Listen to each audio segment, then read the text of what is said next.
The skill drills contained in this video are the most effective of those in the NZRFU Skill Drills Manual. Next player, here's a chance for a Bay of Plenty. Flies away again.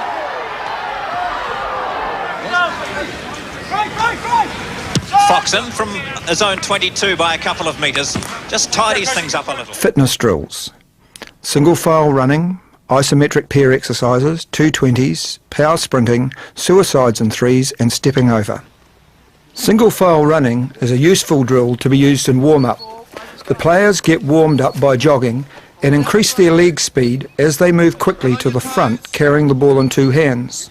The number of players can be changed, as can the number of balls. These changes alter the intensity of the drill.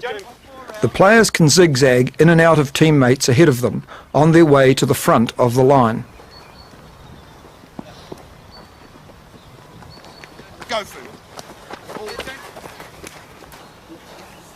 To develop strength among young players, pair exercises can be used.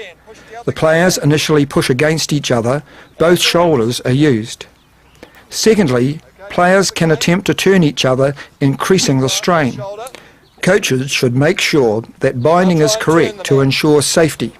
While players may do this initially on their knees, ultimately they should do it standing. Players should be matched against players of similar size and strength. The stubborn mule develops neck strength.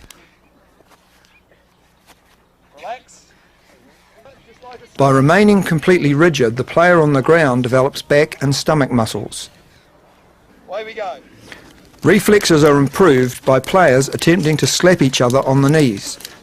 An alternative is to grab the left wrist to the right wrist and the right wrist to the left wrist and attempt to hit each other lightly. For this drill, the team is divided into two groups. Players run at jogging speed the length of the field and then upon reaching the corner, sprint the width. The name of the player to lead the sprint should be called as the group approaches the corner, and other members of the team should attempt to beat this player across the width.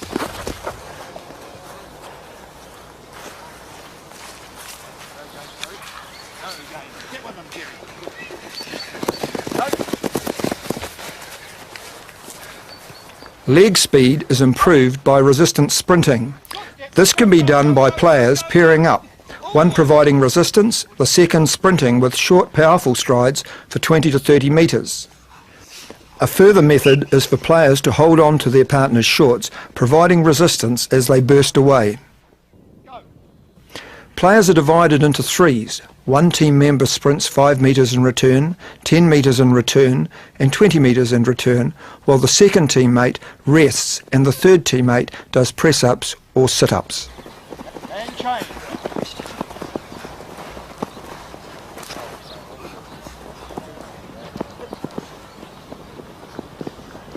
And change when you're ready. And into your press-ups.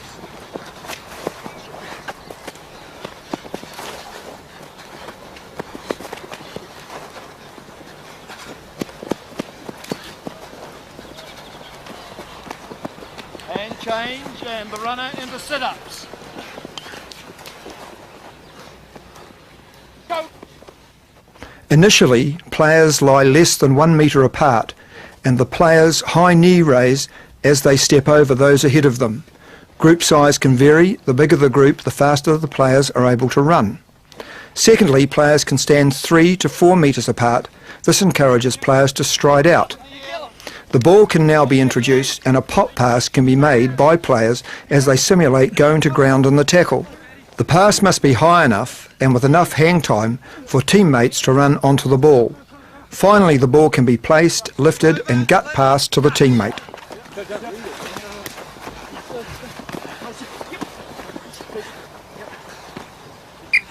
Good.